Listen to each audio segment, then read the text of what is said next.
In today's video, I'm going to teach you how to delete a Bitbucket project.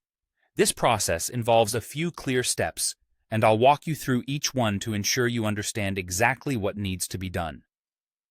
First, make sure that you have removed every repository associated with the Bitbucket project you intend to delete. It's crucial that all repositories are cleared out before proceeding to avoid any loss of data that you might later need. Once you've done that, navigate to the project you wish to delete. This involves logging into your Bitbucket account and accessing your list of projects. After locating your desired project, direct your attention to the left sidebar on your screen.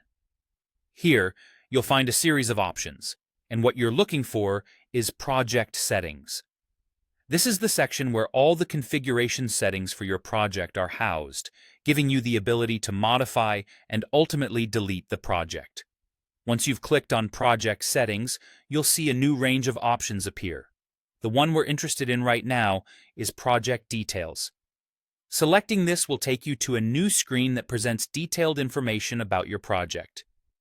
Here's where you'll find the all-important Delete Project button. It's usually located in the upper right corner of the page. Now, it's essential to double-check you're ready to delete the project, as this action is irreversible. Take a moment to ensure there's no critical data you might need later. Once you're confident, go ahead and click on Delete Project. A dialog box will appear on your screen asking you to confirm the deletion.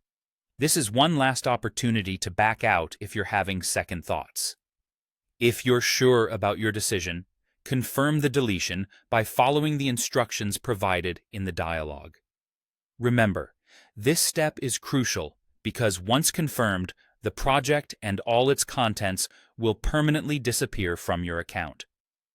By following these steps carefully, you should be able to delete a Bitbucket project without any issues.